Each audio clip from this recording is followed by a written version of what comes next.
the animation was keyframed but not motion captured. So motion capture seems to be a quick and dirty way or easy way to do things. Let me ask you, why don't you like it, and what are the trade-offs in your mind? One of my the guy who was my animation director on the film Ryan, a guy named Dave Bass, put it really well. He said, as an animator, he said, motion capture is admitting defeat. Yeah. Yeah. Um, my take on doing animation as opposed to motion capture is that there are a lot of things that animators can do easily to give a real sense of realism and believability to the animation without having to resort to motion capture. Things like the kind of involuntary twitching that eyes do, for example, the impulsive nature of the way that we move around and the way our arms and legs generally work. If animators know how to do that, and if they know how to act out the scenes, as I was saying, like method acting kind of stuff, um, then they've got a lot of power and control and a lot of flexibility on how to animate these characters that, when you go into motion capture, you don't have that flexibility nearly so much anymore. So, I mean, these animators, the ones who worked on this film, these animators from Seneca College were great. I would say that more than any other group of animators I've worked with, they really got it. They got it right away. That's partially because of the way that Seneca really teaches this stuff to animators there. It's a great program. So these people came on, and within 1 week they were doing shots. I mean, I was factoring in like they would require 2 or 3 weeks to get acquainted with the rigs and get the sense of how to make them move. But no, these guys came on right away and were doing the final footage that you see in the film. Really? And that's because, I mean, in large part, they had that flexibility, they had that power of being able to do keyframing without having to resort to, bringing actors in and having them acted out and having them mocapped. What's your view on films like Beowulf? You must have seen it, and Yeah, yeah.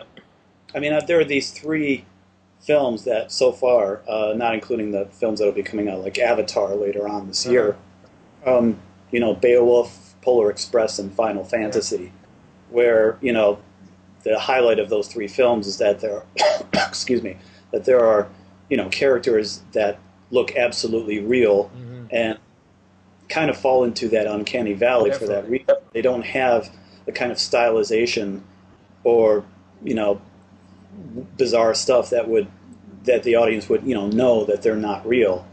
And so there is a kind of a creepy element. I mean, I like all three of those films. Beowulf is the most successful Yeah. in getting over the other side of that uncanny valley. I think of The Last Shot, the one with Brendan Gleeson.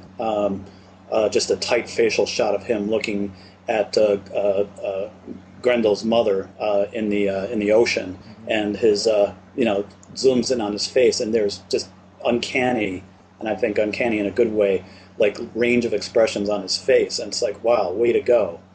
Other films like Final Fantasy and Polar Express, I mean, again, like, wow, what a very kind of pioneering films, I would say, in at doing the that bold experiment into doing realism.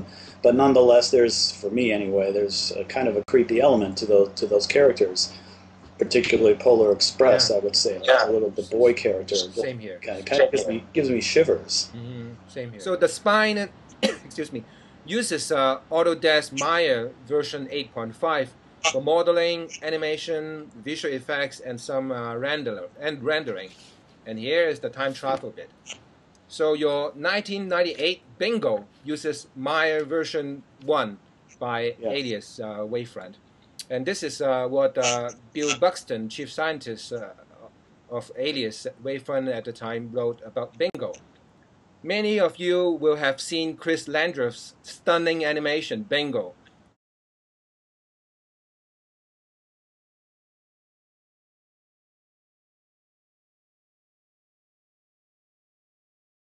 So now that was 1998 Maya version 1, and it's now 2009 Maya version 8.5.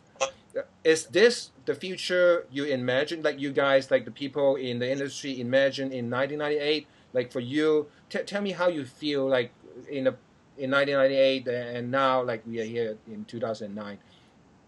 I mean, one thing I'll say, like one of the things that you mentioned, Bill saying, was that like we use the same model for like three characters and Mm-hmm. like just shape them. I mean, I would say that one of the cool things about software tools like those in Maya is that modeling in particular has become way simpler, or way easier. Mm-hmm. Uh, the pipeline for doing that is just a lot quicker and simpler. The tools are way better. So like what I mean, we had to do these kind of trickery things in Bingo, and like because we were working with NURB surfaces, which are hard to deal with, hard to model, Sorry, very what tricky. surface? NURBS.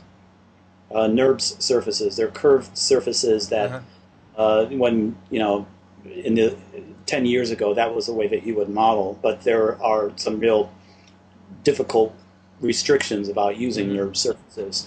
And today, by and large, people use polygons, Uh-huh. which are way simpler, more organic. You can sculpt them way simpler. So it was very easy for us to develop all of our characters from scratch, basically, and just punch out a nose, punch out ears and stuff, and turn them into really detailed, developed, complex characters. And you've got tools like Mudbox, for example. We used that on a few of our characters, and like, wow, what an amazing tool that is. So, I mean, yeah, I mean, and you had to be more of a technologist 10 years ago to use this software than I would say now. You would have to be now. You can be an artist and Mm-hmm. and do cool stuff way quicker than you could before. Mm-hmm. So 10 years ago, you really have to be into probably into some of the math stuff and whatnot. Whereas now, if I hear you right, the tool lets an artist uh, do cool things a lot faster and a lot easier than in the older days.